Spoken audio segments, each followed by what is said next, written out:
Hello everyone. Today I'll be talking about social media and the problems it causes for its users, especially in regards to mental health. So dopamine is the main feel-good chemical that our bodies produce for activities such as eating, food, exercising, or even social interaction. It is also the chemical that is at the center of most addictions of drugs, alcohol, or even tobacco. As great as the chemical can be for rewarding a very healthy lifestyle, it can also reward an unhealthy one and create addictive behaviors due to the association of higher dopamine levels in our bodies from certain substances or doing certain activities. Unfortunately, one industry that found a way to use this chemical to their advantage, trapping and addicting users to the use of their product, are social media platforms.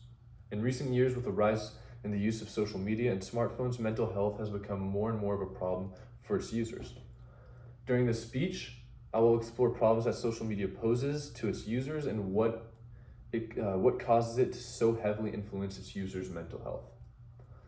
So according to the Pew Research Center, 69% of adults and 81% of teens are currently on social media. This means that a large majority of the population of the US is at risk of feeling more intense mental health symptoms, such as anxiety, depression, or even physical ailments. So knowing this, why are users so susceptible to returning for more? Why do people spend hours at a time on social media? Social media becomes a sort of obsession, with studies showing that the average person will spend 2 hours and 30 minutes on social media every day. When people compare themselves to others online, it has been found that social media is extremely isolating, making people feel lonely and unhappy. According to Jean Twenge's iGen book about the generation born after 1994, a stunning 31% more 8th and 10th graders felt lonely in 2015 than in 2011, along with 22% more 12th graders. Well, knowing just how detrimental social media is for one's mental health, why do people keep going back? And why is it so addictive? Well, it's pretty simple actually. It comes down to likes. Social media is full of unknowns for its users. One doesn't know how many likes they will get, when they will get them, and who will be giving them. This acts as a sort of game that entices people for more likes. Posting on social media has been often compared to gambling at a slot machine. If one knows they can't win, there is no reason to play, but all that is needed is a bit of hope and taste of what it's like to win for someone to be hooked. Through Dr. Steve Rose's website, he explains that likes on social media have very similar effects on the brain as chemical substances such as drugs, increasing dopamine when gaining likes.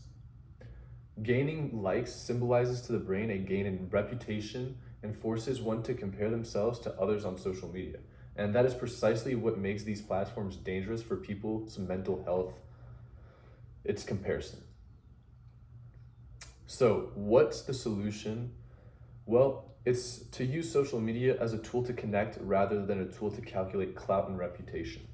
A 2008 study done on older adults shows that greater use of the internet as a communication tool was associated with lower levels of social loneliness. In contrast, greater use of the internet to compare oneself to others was associated with a higher level of emotional loneliness.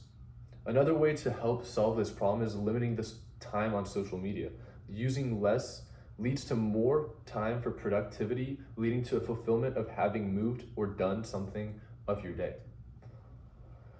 Another pro is getting more sleep. When spending less time on your phone, especially at night, you enable yourself to have better sleep by avoiding blue light. This allows you to avoid visual stimulation and can enable your body to wind down before going to bed, and this would help with your getting a more consistent sleeping schedule.